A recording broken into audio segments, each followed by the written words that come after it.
everyone, and welcome to another episode of the MYH podcast. And on today's episode, we've got a bit of a legend in my eyes. He goes by the name of Ricky Dangerfield, and he runs a company called Simply Storage, who does these really swish, smart, under-stair storage solutions, but also is a pretty cool guy as well. So, welcome to the podcast, Ricky. How Thank are you. you? Good.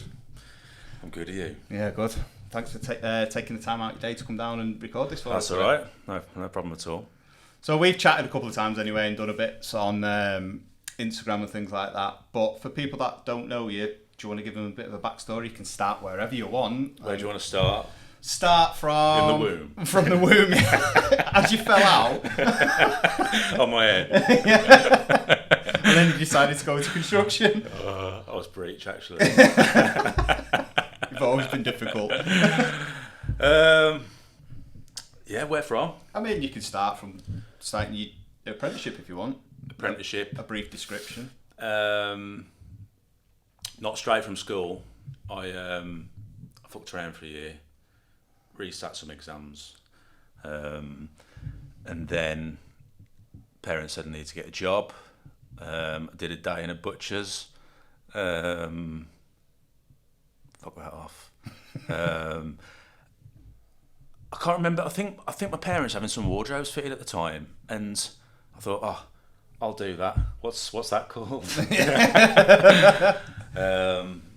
So yeah, my dad's good friend at the time was had a carpentry business, and my mum asked him if taking on anyone on. So he gave me an apprenticeship when I was 17, about 99. And they were a fairly big company in Cannock. Took me on as apprentice. I did 3 years CITB, Stafford College, and that was it. It was they did mainly restoration work, so it was really good work. Churches, cathedrals, town halls. So it was interesting, but yeah. I was a kid, man, and it was sweeping up, shit. So I took myself out of that after about 2 years and went self-employed. Funded my own last year of college, and that was it. I've been self-employed ever since, over 20 years ago. Yeah? Yeah. No stopping you? No stopping me. A couple of slip discs stopping me. But yeah, I've never really been like passionate about it. No. I've always been passionate about the balance, more so than people love it, don't they? Yeah. You just look on Instagram, you look at some of these amazing guys with every tool, every bit of Festool kit, and they're so passionate about it and they're so talented. Yeah. I don't put myself in that category. I like having a life, bringing balance to it, serving the people, with a product that is good. And yeah, it's just I'm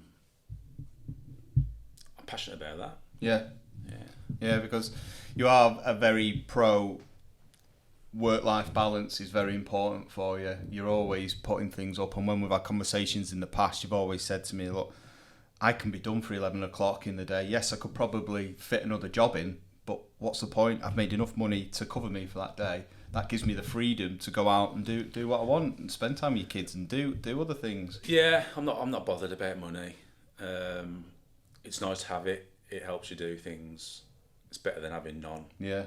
But I mean, some mornings I'm done for 9:30, 10, and everyone says you got another one. I'm like, not a chance.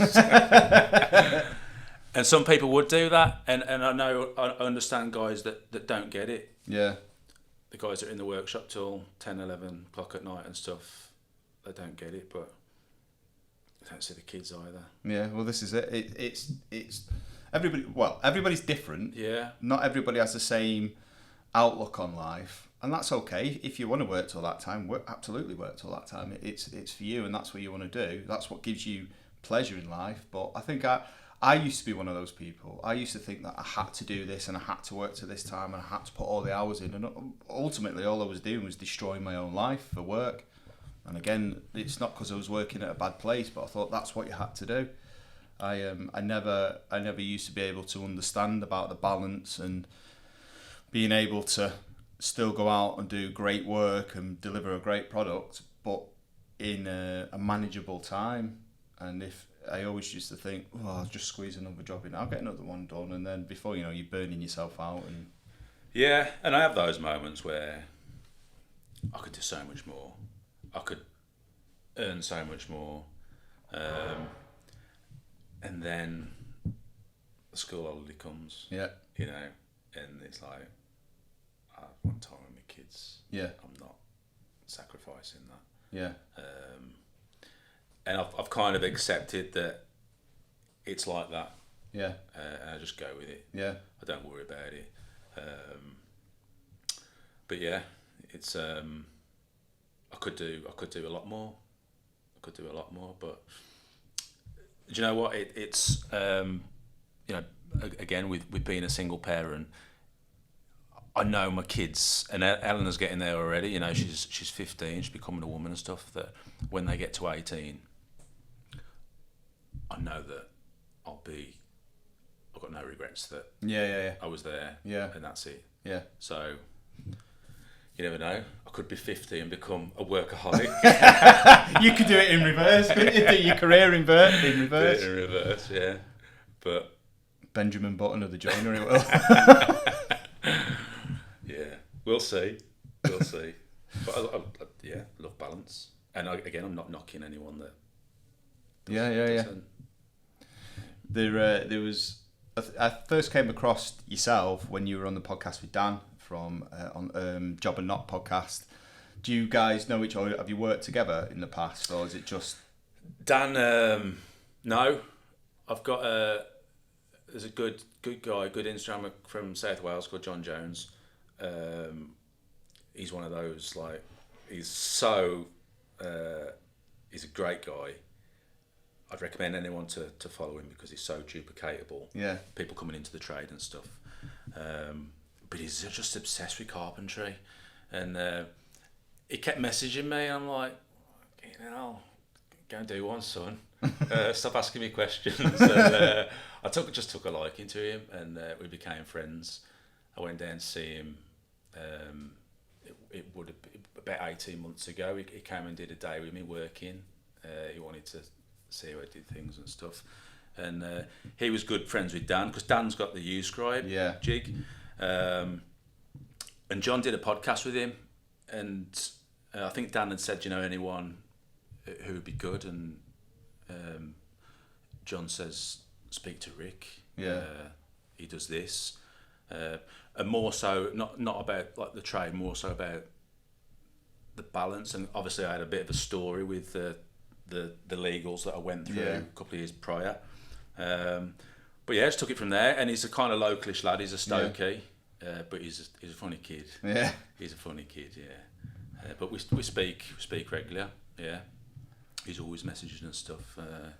Yeah, got a lot of time for him. But yeah, that was pretty fun. Yeah, because you've not always done the under stair storage, have you? You started off as a site carpenter and site carpenter. Up until, but that's what I always did.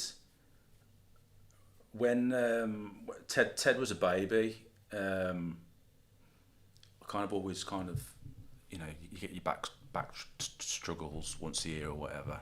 And I remember going to pick him up out of his Moses basket, and I couldn't get down. So I thought I need to get looked at here, because my back was killing me. I had sciatica and stuff, and went to a chiropractor, and he referred me to have an MRI, and I'd kind of slipped five of the bottom discs, And from that moment, I knew that my back got worse. Yeah. It did. It got worse, and fortunately, the kind of the 2 years prior to that, I'd kind of built a bit of a property portfolio and another business. So I decided it's time to come out of it. And I was subbing to a local guy. I'd been with him for about 6 or 7 years, and I just wasn't worth what he was paying me. I wasn't being as productive as I was a couple of years before. So I just knocked it on the head. Yeah. Did a few bits and stuff, and then I just felt like I needed to get back into it. And I started doing some private work. Never done that before, and it was nice that I had that bit of security. Yeah. Which enabled me to do so. And I'd been doing some private work for only a couple of months, and someone asked me to make one of these things under the stairs, and I did it. You know, turned up at someone's house with like 5 sheets of MDF in the van, workbenches, all my tools, and made it. And it took me a couple of days, and it was horrible. I thought, I'm not doing that shit again. Yeah. And then this guy rang me the night after and said, my sister wants one. I was like, okay, I'll do it. And she sent me a photo, and it's a bit of a bigger staircase. I'm like, okay, well, yeah, I'll do it. And again, same thing. I did that, and she put it on Facebook, and I was just inundated with inquiries. And me being me, and with the kind of the mindset I carry, I'd within 48 hours I'd branded myself. I'd been to look at premises, and that was it. This is what I'm gonna specialise in. Yeah. I'm gonna do that and only that, and build a brand, and that's it. Went from there really. So that was about 5 years ago. Yeah, so that's all I've done, and obviously I had a bit of a. Yeah, I was just about to say, when you first set up, you had a struggle with another company that did a very similar sort of thing, and they went for you, didn't they, full on? Yeah, I didn't know how seriously to take it at the time, because they approached me in a quite a soft manner to start with, which I didn't take any notice of. And then 3 months after, a TNT delivered an envelope. It was pretty heavy. Oh, is this my wages? Yeah, so I'd spoke to an IP attorney in the meantime. And yeah, it was pretty serious stuff. And again, I think that was the first time in. I think we've had this conversation. I struggled with my mental health when I was early teens, and that kind of brought it. Yeah, that was going to be my next question. That obviously, with all that going on, starting a new business, were you a single parent at this time? Being a single parent and just general day-to-day life, was it having a big effect on your mental health and affecting you in a negative way? Massive, and it's. I think you're aware when your kids see you agitated and short. Yeah. But yeah, it had a massive effect on it. I mean, we were about 9 months into it, and I just remember getting to the stage where every morning I was waking up thinking, am I going to hear anything today?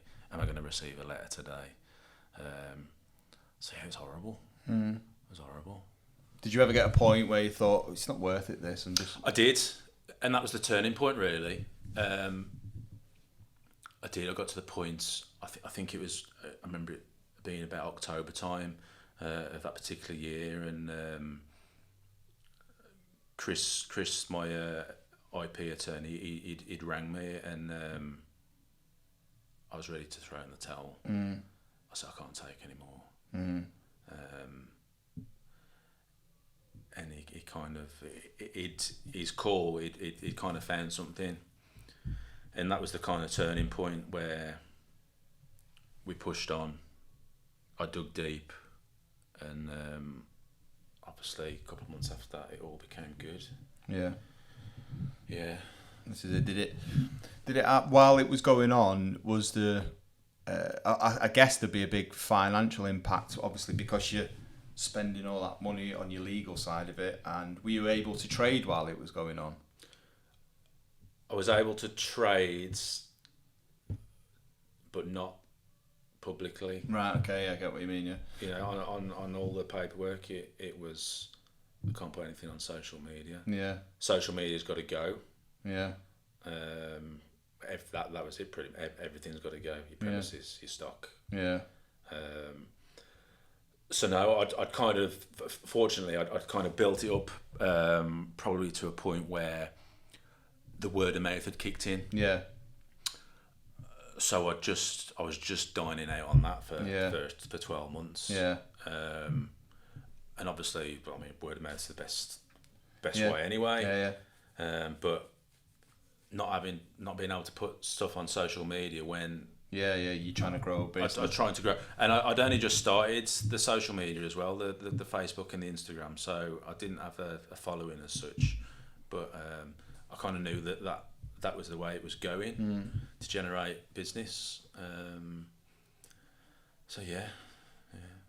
So, from what you said before, and discussions we've had in the past on Instagram and stuff, mental health has played a big part in your life, growing up and continuing through as you continue through your life and the journey of your life. Was there a long time, especially when you're younger, that you try to ignore it and not talk about it or not do anything about it? You'd rather suppress it? Or have you always been quite open and honest with it? I'm proper open with it. Yeah. I was 14, I think. Mate, I smoked something. I don't know if it was super skunk or something, but it fucking blew my head off. Yeah. And that was kind of beginning of the end. Beginning of the end. I had a massive panic attack, and I didn't know what it was, and I was kind of got to a point where it was just me, and no one else was aware. It's scary when you're a kid. Yeah. So yeah, I struggled for quite a few years, especially with anxiety. I never went out and did the clubbing and stuff because I wanted to be close to home. And you could, I mean, it's horrible, but you can think about things like that so much that it can bring it on again. Yeah. And that's what used to happen. I'd be worrying so much about having one of these panic attacks that I'd bring one on. Yeah. Through worrying about having one. So it's a vicious circle. Yeah. So yeah, I mean, that I lived like that for about 10 years. Until I got to the point where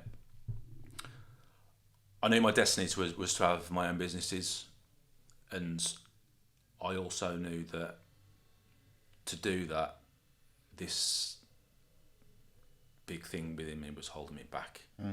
So I kind of decided to take a bit of a journey with it. Yeah. And that's when I got into personal development, and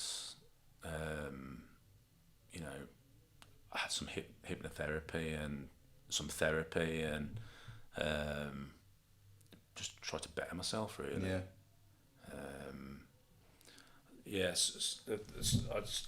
Early on in business, it was like the pair association was so important, and I was meeting these people, and I thought, I'd love to be like you, or you inspire me.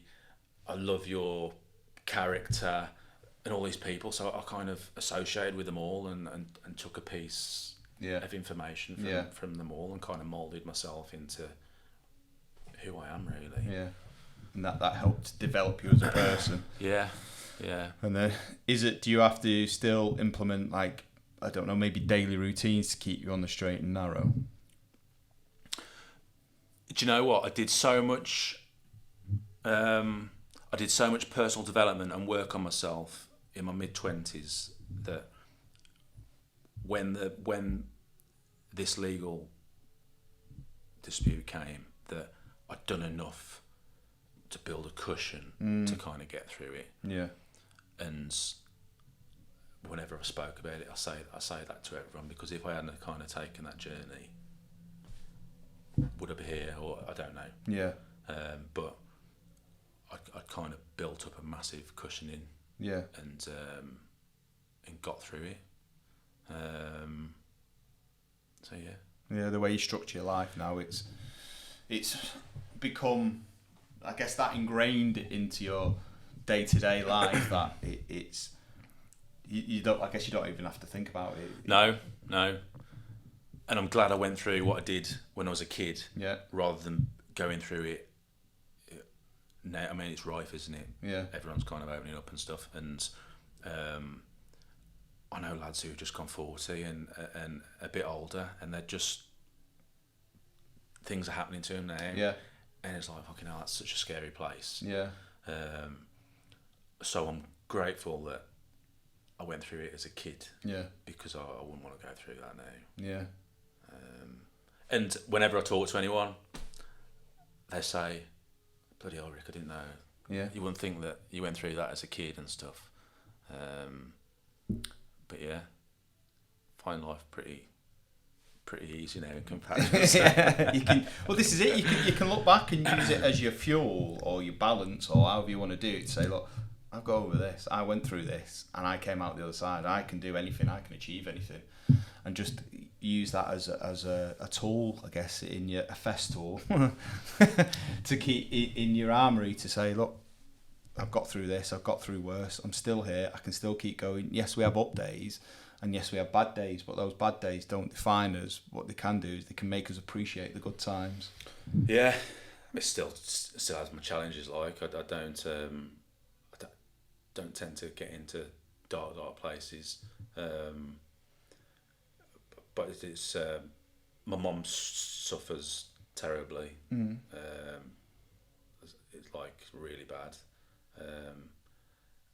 And that's, I suppose that's one of the only things where it can drag me in a little bit. So I kind of try and avoid that. Yeah. I'm there as a son and to have a laugh and stuff, but I don't kind of engage with the deep stuff. And that is not a bad thing to do, because some people might watch this and think it was a bit selfish not wanting to help your mum. But if you're not on your tip top in a good place for when your mum really needs you, you can't be there if you've been sucked into that at the same time. Yeah. And it can be very difficult for people to understand, but you know that you've set your boundaries for that, and it's not a selfish thing to do, because you have to be there and you have to look after yourself and you have to put yourself first so you can be there for your others, because you've got your kids, you've got your business and your other life responsibilities, and you are there for your mum and you can be there and support her, but you can't be that treatment for her. There's people out there that can do that for her. Yeah. And the only person who can really do that for you is yourself. Yes, exactly, yeah. You know, if you don't like where you are, no, change it. Yeah.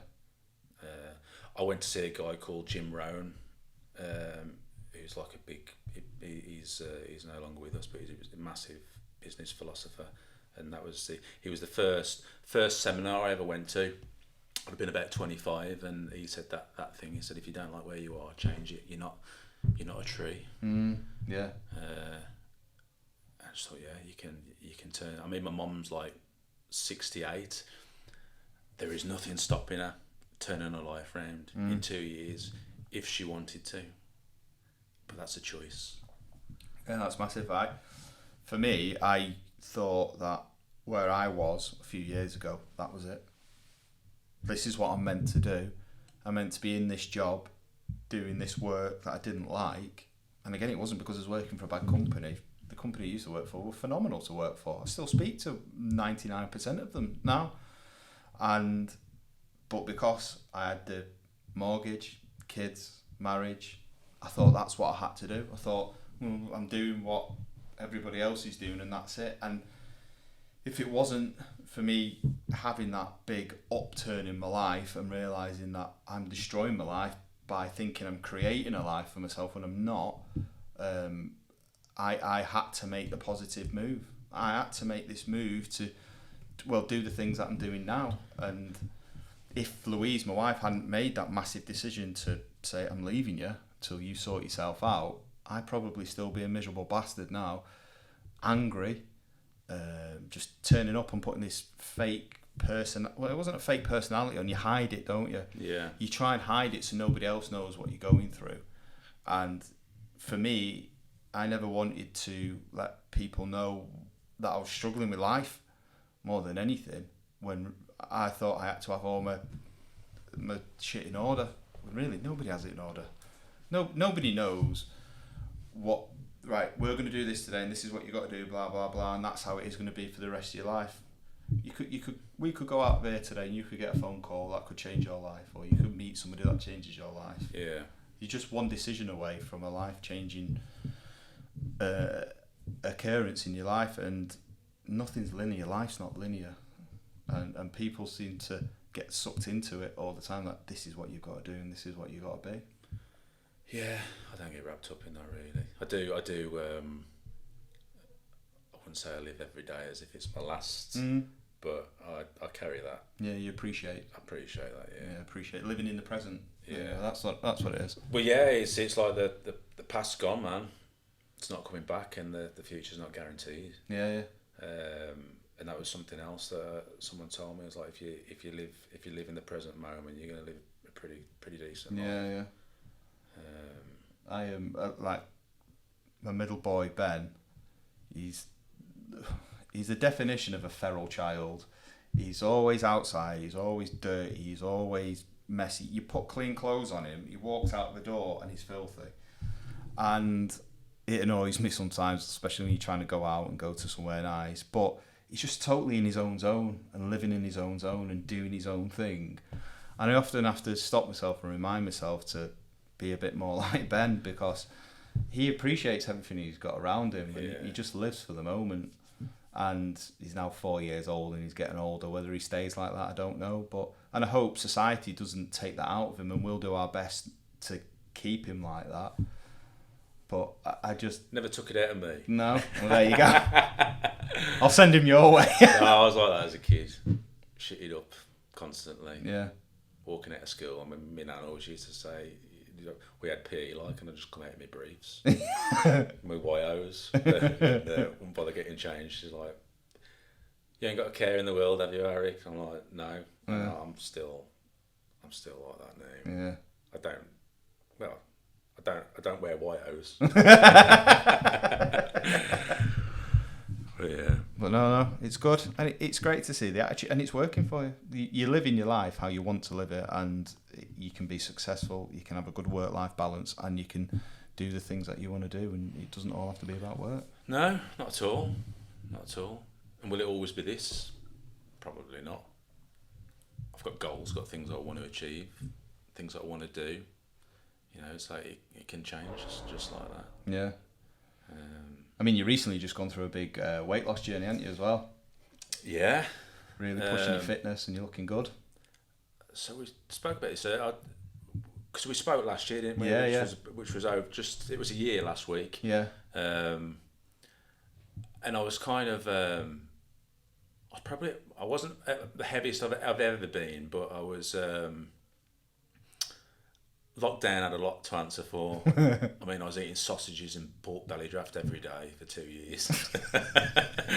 That was before lockdown. So yeah, I'd kind of. I remember getting to the point during lockdown thinking, I'll put some weight on. I need to do something about this. So I looked at a couple of these online coaches and stuff, and I spoke to a few, and they said with the damage of my back, they were unable to help me. Yeah. So I was like, oh, okay, because I know that even some exercise, it's not good for my back and stuff. So I lost some weight last summer, and once you start losing, you kind of get the bug for it. Yeah. And then a friend of mine had done a little transformation. He'd lost some body fat and toned up. And the coach he did it with, he was local. So I reached out to him, and he said, "Well, how long do you want to do this for?" And I was like, "Well, I'm 40 in March. I want to do a 6 months. I want to make a transformation." So yeah, I did. I dropped 5 stone. Wow. Yeah, I did. I dropped 3 stone prior to meeting Rory. Yeah. But no. So where were we? So, talking about. Oh, you'd already lost 3 stone then when you started talking to Rory. So yeah, I'd lost 3 stone prior to meeting Rory, and he kind of, it was all about the diet with him. So he put me on a not a set diet as such, but it was you kind of your macronutrients and stuff, which was predominantly workout, eat enough protein, be in a calorie deficit, and you'll lose weight, gain a little bit of muscle tissue, and get lean. So yeah, I did that for 6 months with him, and I got to the leanest state that I'd ever been in, I suppose. I got to 11.5 stone. I just kind of did it because I did a fucking photo shoot and stuff with it just before the week before my 40th birthday. And that was it. And I'm still doing the reverse now. I'm doing a bulk. Right. So I had about 8 weeks in maintenance. Obviously, I went to the States for my 40th and stuff with my best mate. And about a month ago, kind of the calories are increasing. The training's getting more intense. Yeah. Kind of building up strength and stuff. So I'm when my head's in something. Yeah. I'm in it. You're all in. I'm all in. Yeah. And I'm in this, and I'm in it for, until I look like Jean-Claude Van Damme. JVC. But it's good that you've got a purpose as well now, isn't it? You're using it as a goal to aim for, and it's making you feel better as well. I mean, the goal was to look and feel my best for hitting 40. Yeah. It's just a number, but I did that. I suppose I don't like the big look. I can appreciate people that do, and the craft, and they put everything into it. Yeah. But I look at some people and think, he looks good. Yeah. And what's stopping me experiencing that? Nothing at all. Yeah. So I'm going to do it. Will that become a lifestyle? I don't know. I'll assess that. I've ticked the one off kind of, and I'll tick the other off. When your neck disappears, I know you've made it. No, not into that look. Not into that look. Don't get me wrong. I've watched Commando and Predator and thought that's me. Is that what you? That could be me. That gets you going. That's your pre-workout. Well, I go to the gym every day and I've got the Rocky IV soundtrack in there. Oh yeah, constantly. Keep you going. But I guess I can't do the podcast without the legendary story of the chicken and working in the butchers. You've got that. When I heard that story on Dan's, I was absolutely creasing myself laughing. He still mentions it now. Don't know why I said it. I get that many messages about it. I don't know what I was doing. Like I say, Mum got me a job at Quick Save. There was a butcher's, and I had to get there for like 6 a.m. It was horrible, and I was starving. I didn't have any lunch or anything with me, and I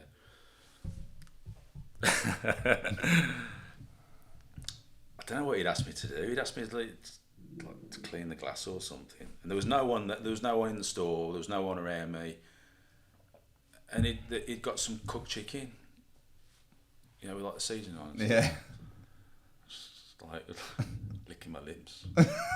Just decided to lick some chicken. And,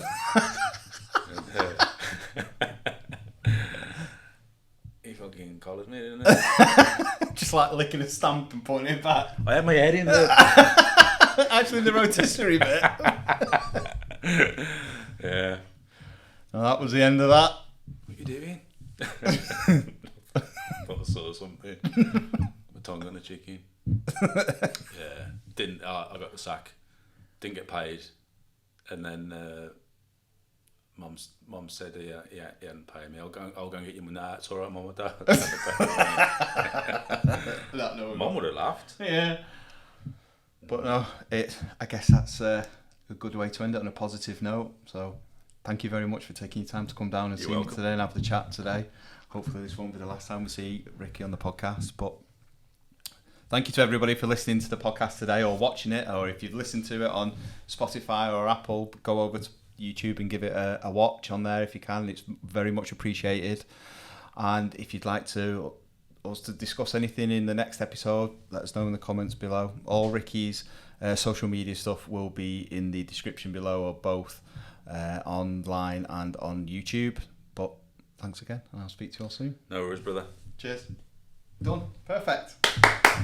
Well done. The chicken licker.